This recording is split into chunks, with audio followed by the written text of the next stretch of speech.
It's moving day for Sangalo Shari and his family. They're relocating from a house near Missouri State University to a home on the north side. They know all about moves. Their last one was a little more dramatic, over 8,000 miles to be exact. They're refugees from the Democratic Republic of the Congo. They've gone from one of the world's bleakest, most dangerous nations to the heartland of the U.S. Sangalo, who is 32, no longer has to look over his shoulder every day and night. In America, I'm very safe than those two countries I come from. He was born in the Congo, where there is beauty in the landscapes and in their culture. But since a bloody civil war that began 20 years ago, this has become a land of fear and brutality. The population is over 80 million. And while they remain proud of their country, many Congolese have fled to safer places, fearful of armed soldiers who have committed terrible atrocities. The people there are raped, raped with the soldiers.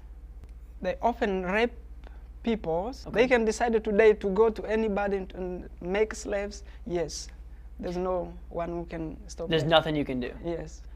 Have you ever seen anyone try to stop it? No. Sangalo was just 13 when his mother gathered up all the clothes she could find.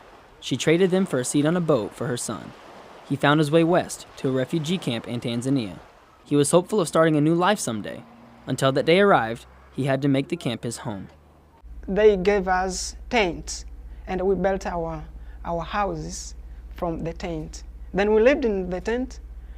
After some years, we started now to build our small house. The new house that replaced the tent was made of straw and mud. Over the next 10 years, he would meet his wife and have 2 children while living in the camp.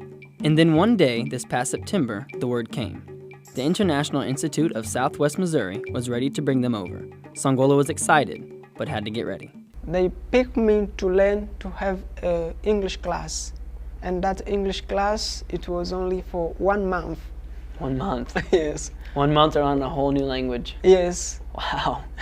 Sangalo, his wife Molly Asha, and their 2 daughters arrived in Springfield in mid-October, excited about their new home.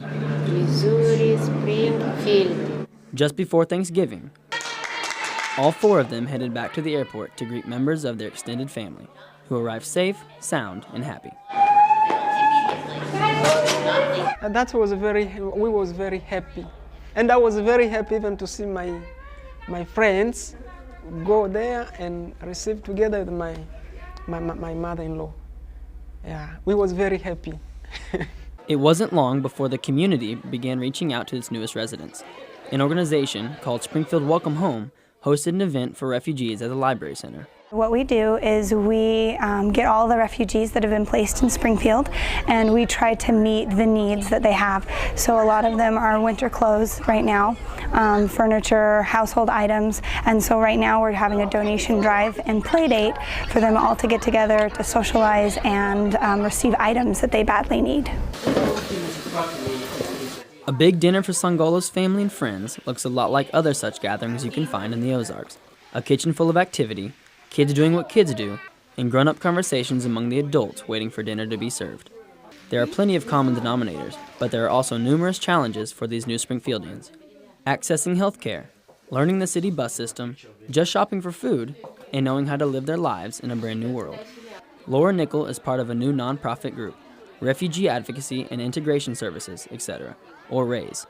She has been a volunteer with Sangalo and his family since they arrived.